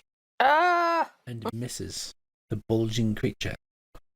Next up, we have Lantesh. Firebolt it, because I don't want to use too many spells. Villian is actually starting to run out of magic I've got missiles. to fix this fucking eye because it's doing me head in. Does that? We have another creature. I wonder out loud. I wonder if they've got like a magic healing cabinet that can regenerate like eyes and hands in the city. Xerophon, you did not do that. It runs towards you. Isha, it is your turn. Right. I am going to move. Can I move to the left past Sanwin and Corin, or is there not enough room? Corin, you can, because he's only a halfling.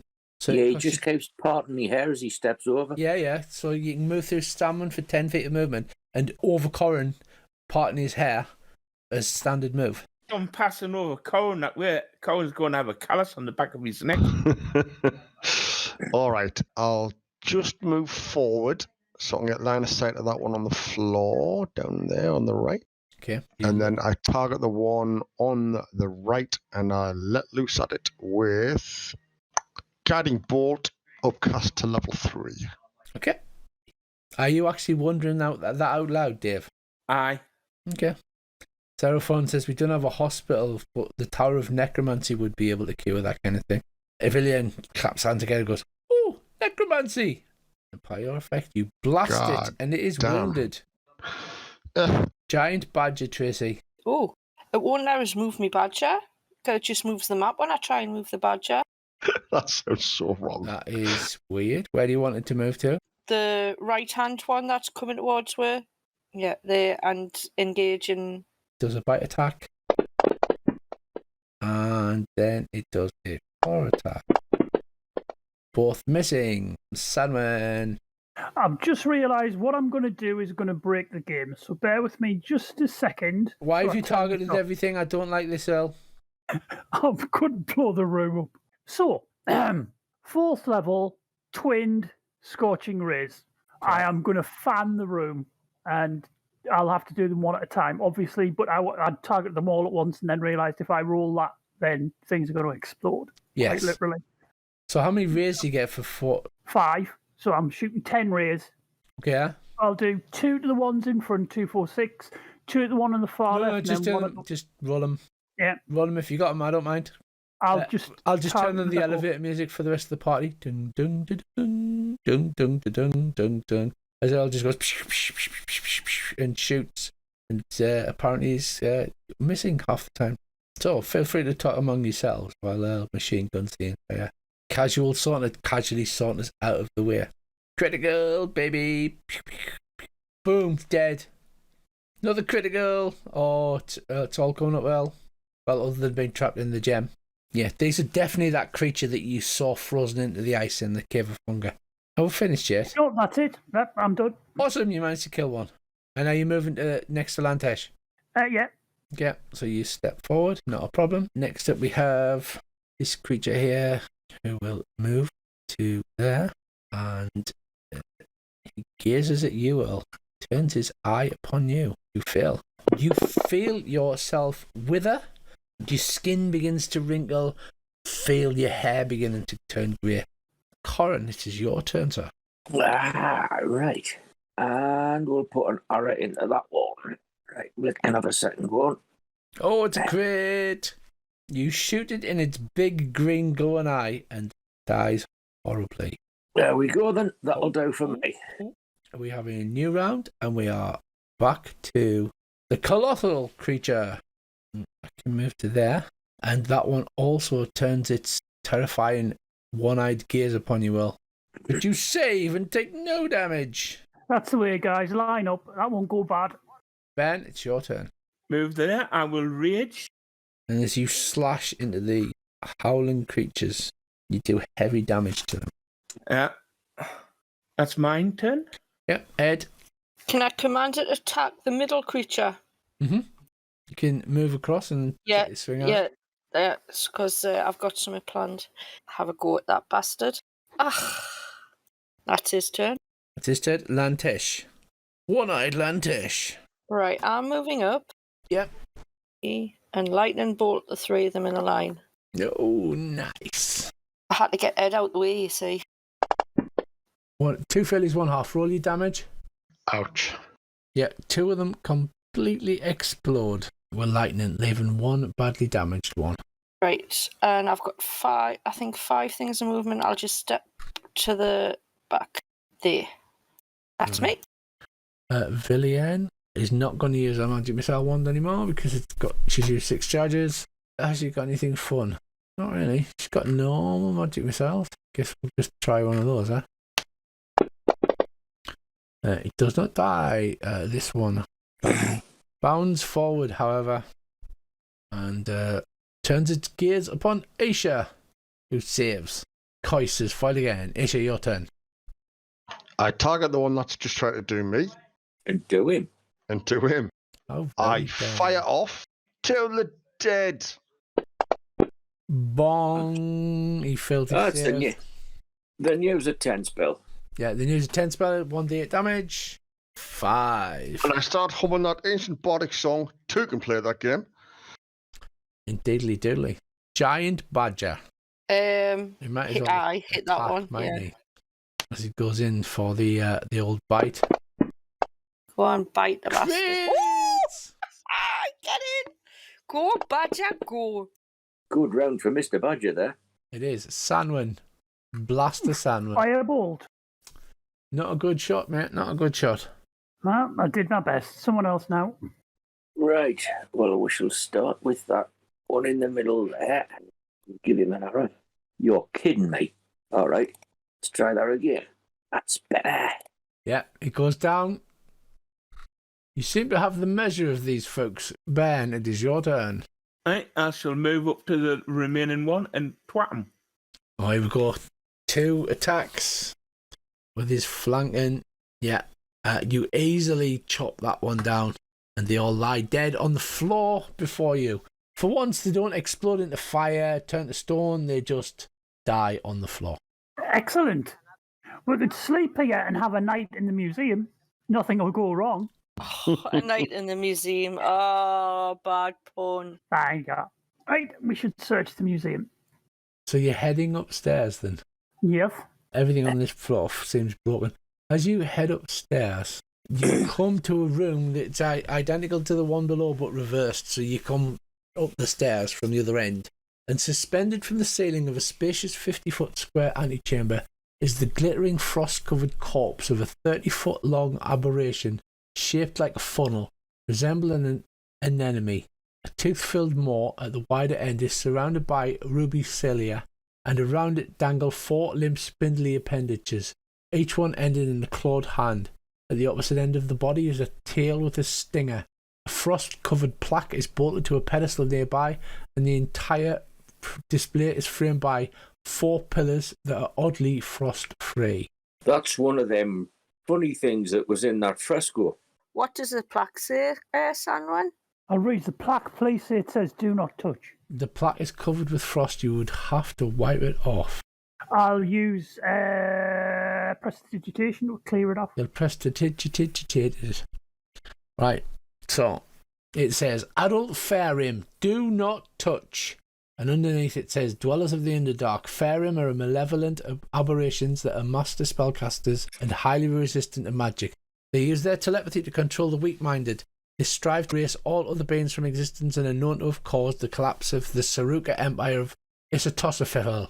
They use their tail stingers to inject eggs into alien hosts. Nope, been there, done that. Lovely. Is there any more stairs? There is a smaller stair which leads up, and it has the words Portrait Gallery above it. Oh, definitely going up there. Ooh, let's see if there's a picture of their leader to see what he looks like. If it's Just the what I same was guy. thinking. So you head upstairs, and again the layout is similar, but along the walls hangs a bunch of portraits. You're at the top level now, and you can see the domed ceiling, which is still intact, and quite the sight to behold. In the glass, it depicts a powerful mage standing on a balcony of the central spire, addressing a sea of netherese citizens below who stare up at the figure cheering. Zarthan says this is Iriolathus. 8 large portraits adorn the walls beneath the domes. Zarfon says these are Iriolathus's 8 apprentices, known as the Wizards of the Ebon Star. They hang 20 feet above the ground, and a frost-covered plaque is fixed to the wall just beneath each one. Prestidigitation each one, and we can have a read of it and have a good look at these guys. Yeah, so the faces in the portraits are depicted as looking up to the ceiling towards their master, Iriolathus, the expressions of respect. Underneath, each has their names. High Abjura Taranth, High Conjurer Damorith, High Diviner Apius, High Necromancer Cadavix, High Evoker Zadulus, High Illusionist Ajamar, and High Enchanter Iverna, and finally High Transmuter Metelra. Okay, so these guys are these guys are sat for a portrait where they're staring lovingly at their master. Yes. And are you telling me that this isn't a seething mass of backstabbing? It's a fucking and cult. plotting? It's absolutely a cult. I've placed the appropriate clue in the place for you. Thank you. I was going to ask you to repeat all those, but I figured it was a lot. I wonder if these are like the pictures of Dorian Gray. Like, if we torch them, will it kill the people? Then again, I wouldn't like you know what these guys use as an automated fire extinguisher. So we'll probably best leave if we've been. I was contemplating drawing glasses and a goatee on the big boss, but I'll not. Can you imagine if he shows up with glasses and a goatee on because someone's indelibly ascribed to his image or something? That would be amazing. That would be so funny. We'll draw a small penis on his shorts then. I think we should have a look at the necromancy tower, because it would be good to get Aisha and myself fixed if possible, considering what we've come up against. Well, should we not? We're right next to transmutation. Should we not do transmutation first? And How badly wounded are you two, like? See if we can get Ed No, fixed. just with me not being able to hit much, and Aisha can't swing much with one arm. Well, where's the tower? Hey, only on a Friday night. It would be handy because. Right, well, where is the Tower of Necromancy? Zaphon Beeblebrox will know. He will. Next to the prison, hidden behind the strut. Oh, yeah, let's go straight there then. Let's go. Necromancy, that never ends badly. Well, Valian might find it useful going there and kill 2 birds. I've got visions of Valian trying to charge off ahead at this point. Aye, not only might would kill 2 birds, she can bring them back. Velian idly rubs at her arm and then sort of claps hands together. Necromancy. Do you think it can fix us, Valian, if we get there? Work out. She says, well, I can't. You're also next to a large building. There's 2, and I'll ask Zaphod what the one on the right is and what the one on the left is. The one on the left is the library. one on the right is the House of the Arcane. What? Library, arcane. Sounds like a pub. Library, arcane. Is it a pub? Library, arcane. We'll do the tower first. Yeah, tower first. What's the House of the Arcane? Is it a pub? Sorry, that's conjuration. I've put necromancy in the wrong place. Necromancy's not far away, but I've put the wrong tower. So that one's conjuration, and necromancy is just to the north. So you got all the way to the Tower of Transmutation, and then went, no, we're going, right, that's necromancy. Yeah, we'll go all the way to transmutation and then didn't go in and get Ed fixed. Yeah, what's the House of the Arcane for? He says to the north of the library, you've got the trading district where the shops are. Oh, shops are good. To the north of the Arboretum, you've got the Tower of Divination, and just to the right of that, the Wellspring of Answers. There's also the tower up to the north. That large dome building is the Menagerie. The smaller dome building is the theatre. Okay, so what's the House of the Arcane? Right, so the House of the Arcane is the Grand Academy where all of the students, the novice mages, would study. Where each one would learn which skills of magic would become their life's work. The sorting hat will be in there. Right, let's go to the Tower of Necromancy, and then we'll check the library and the House of the Arcane, and then the Tower of Conjuration, then the Tower of Transmutation. Or the Transmutation, then let's just go to the Tower of Necromancy. Too many. Don't you just want to go everywhere? We need to find their equivalent of Lidl in the shopping district, because can you imagine the shit they'll have in the middle aisles? Oh, shit, yeah. It says, well, in the shopping district, it is where all the shops are. Most noticeably, the Bazaar of the Bazaar and the Hall of Silk. Right, let's do the Tower of Necromancy first.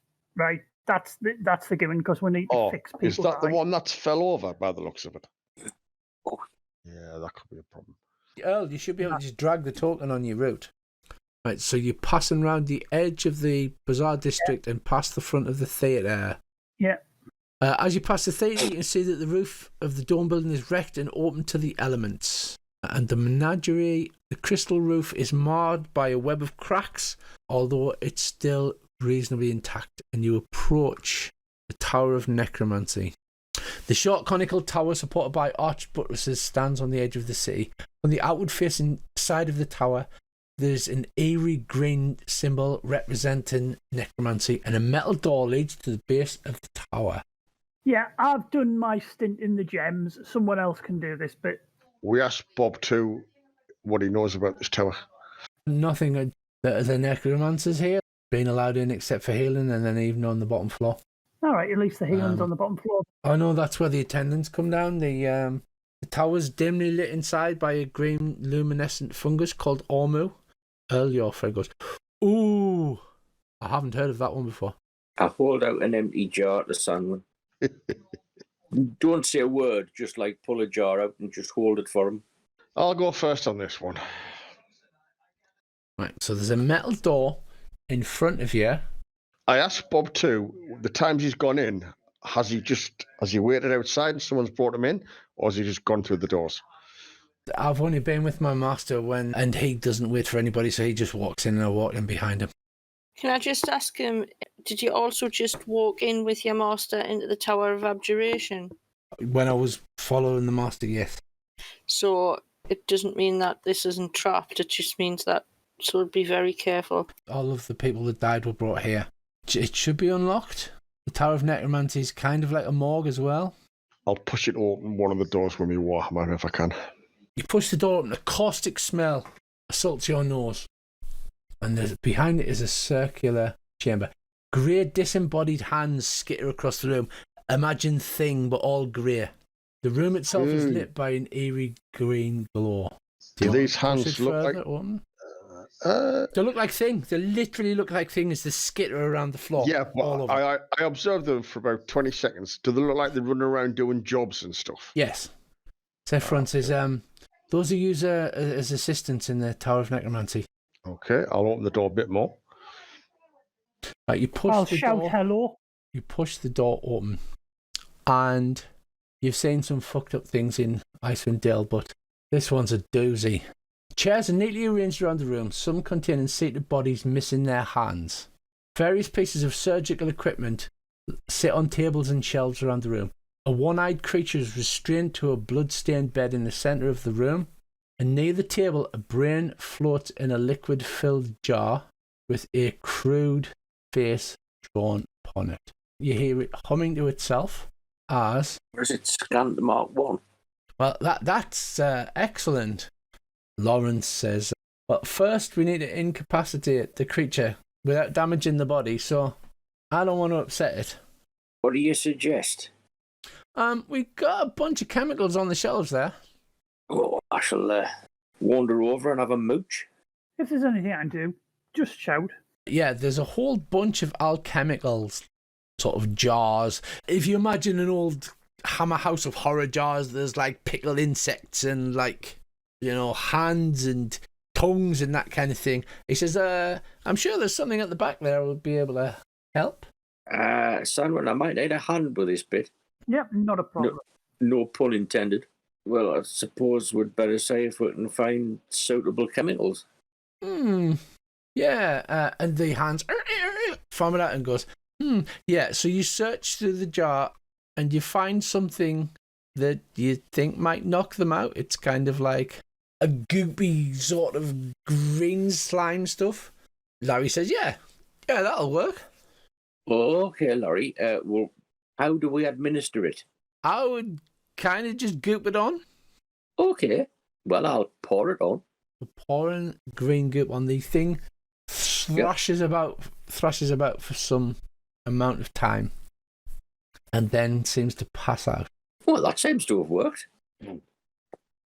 Jolly good. Larry seems very happy at this. Yeah, I think we should take some of this, actually, guys. I hand Lantesh an empty jar surreptitiously.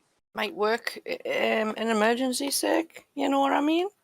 I presume you now want me to cut the top of its head off. That would be pretty darn good.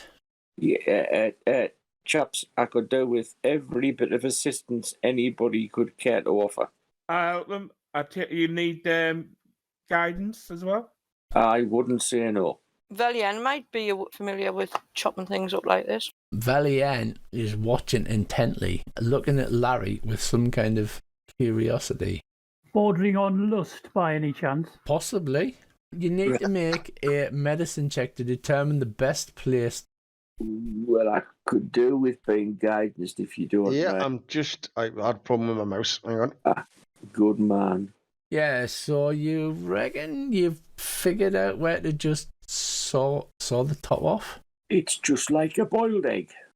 Yeah, well, that was to determine where it is. Larry says, okay, just, draw around in red pen. It's traditional for a brain extraction, and then... Some dashes. Just pop it off. It's going to be a dexterity check, Andy. Right.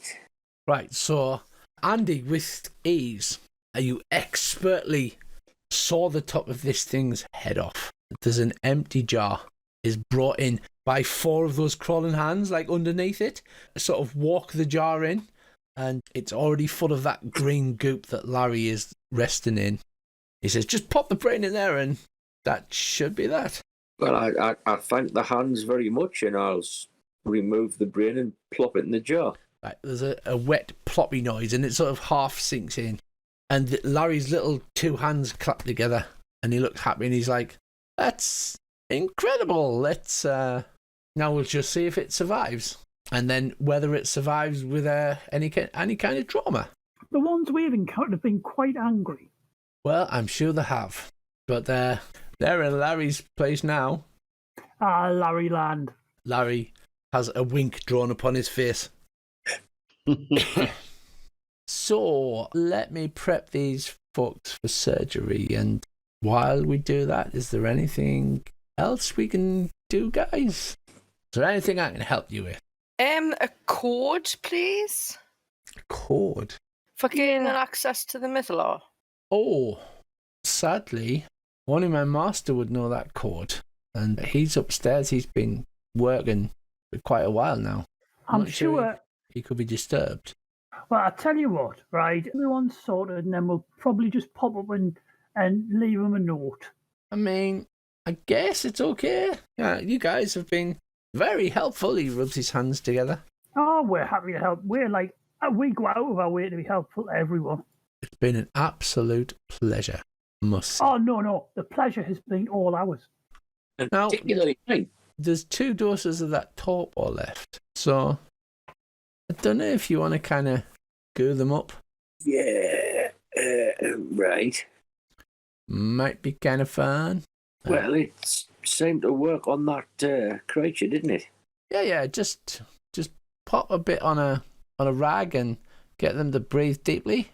Does this rag smell like chloroform to you, Lantesh? Have a sniff? Yeah. What do you know? It works. What do you know works? Lantesh sort of crashes in your arms, Earl, passes out, Bloody good stuff, that. and then Hey, you should have a snort of this. Don't drink it, man. yeah, so you quickly plaster those things upon them, and they pass out. And Larry says, "I'm going to have to draw a curtain around this because people can get a bit squeamish, and when it's the Feel friends, free. I understand." Feel free.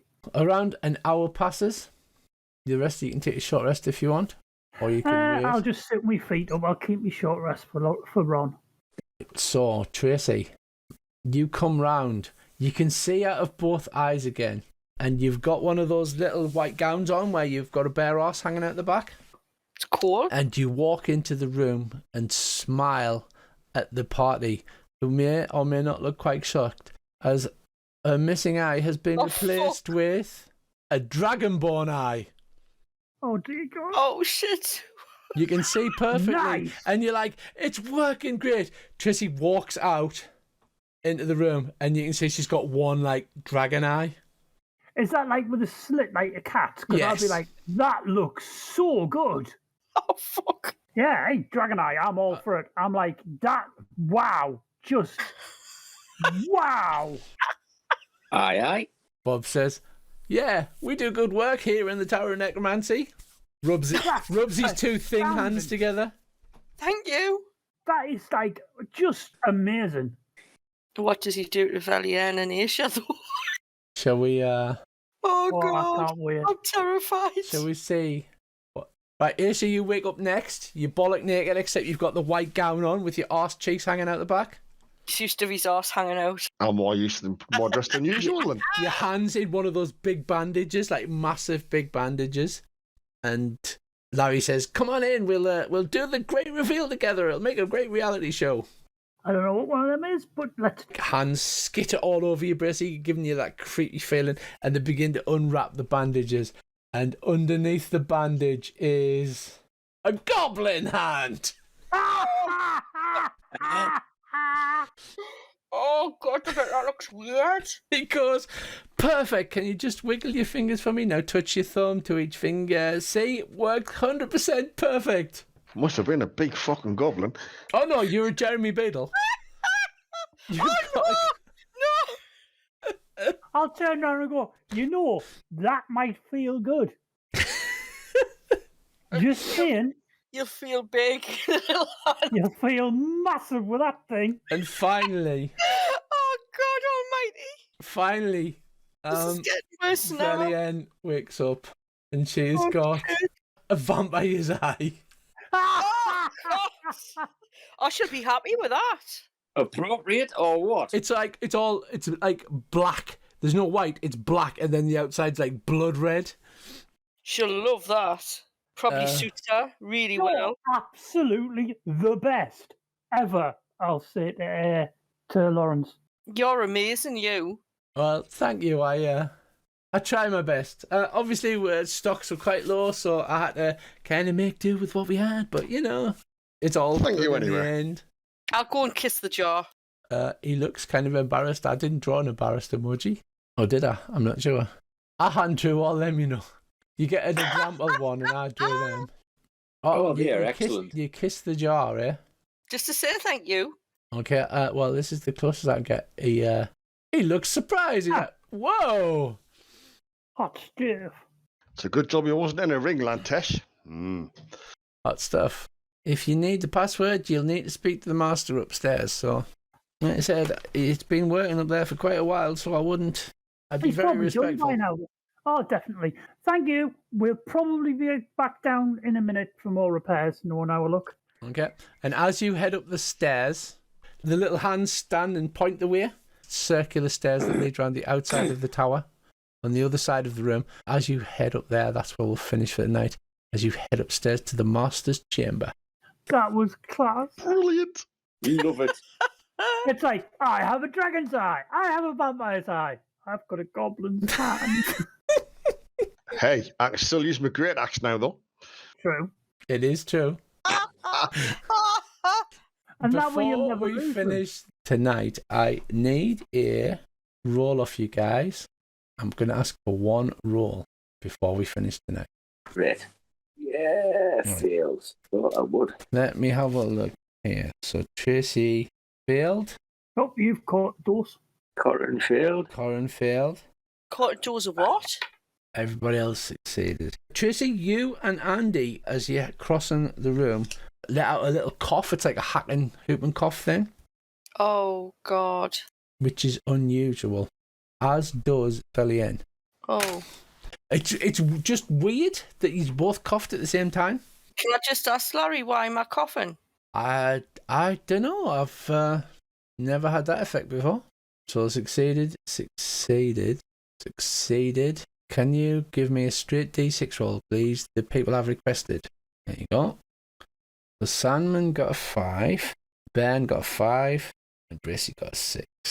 Right, and with that, the camera zooms in and we'll be back next week.